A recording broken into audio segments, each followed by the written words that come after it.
నెలకు 30,000 సంపాదిస్తున్నా నెల చివరికి డబ్బు ఎక్కడ పోతుందో అర్థం కావడం లేదా? లేదా జీతం వచ్చిన 10 రోజుల్లోనే బ్యాంక్ బ్యాలెన్స్ జీరో అయిపోతుందా? అయితే ఈరోజు నేను చెప్పబోయే 50-30-20 బడ్జెట్ రూలు మీ ఆర్థిక జీవితాన్ని పూర్తిగా మార్చగలదు. అందరికీ నమస్కారం. చాలామంది సంపాదన తక్కువగా ఉందని అనుకుంటారు, కానీ అసలు సమస్య సంపాదన కాదు, డబ్బును ఎలా నిర్వహిస్తున్నామన్నది. ప్రపంచవ్యాప్తంగా లక్షలాది మంది ఉపయోగిస్తున్న ఒక సింపుల్ బడ్జెట్ పద్ధతి ఉంది. అదే 50-30-20 రూల్.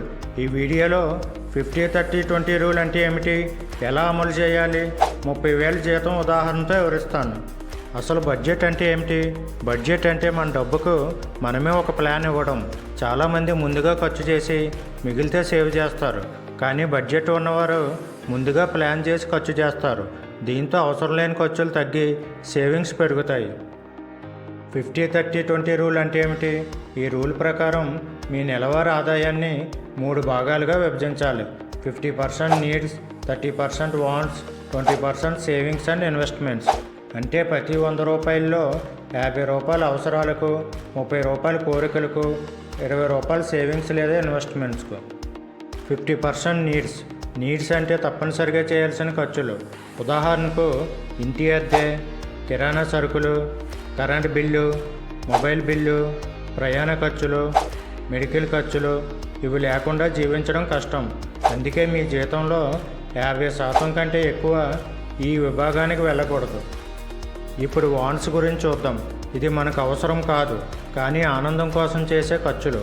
ఉదాహరణకు బయట తినడం, సినిమాలు, షాపింగ్, ఓటీటీ సబ్స్క్రిప్షన్, కొత్త గ్యాడ్జెట్స్. ఈ ఖర్చులను పూర్తిగా ఆపాల్సిన అవసరం లేదు, కానీ నియంత్రణలో ఉంచాలి.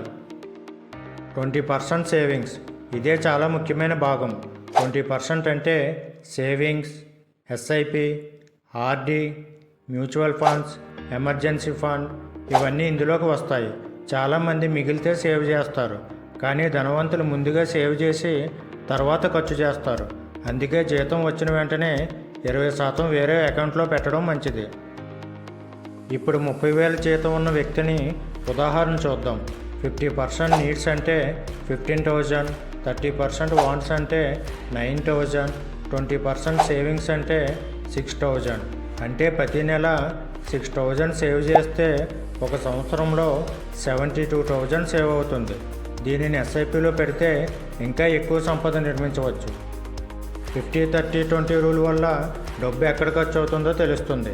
అప్పులు తగ్గుతాయి, సేవింగ్స్ పెరుగుతాయి, ఆర్థిక ఒత్తిడి తగ్గుతుంది, భవిష్యత్తు కోసం సంపద నిర్మించవచ్చు. 50-30-20 రూల్ అనేది చాలా సింపుల్ కానీ శక్తివంతమైన బడ్జెట్ పద్ధతి. మీ ఆదాయం ఎంత ఉన్నా ఈ ఫార్ములాను ఉపయోగించి డబ్బును క్రమబద్ధంగా నిర్వహించవచ్చు. గుర్తుంచుకోండి, సంపాదించడం కంటే సంపాదించిన డబ్బును సరిగ్గా నిర్వహించడం ముఖ్యం.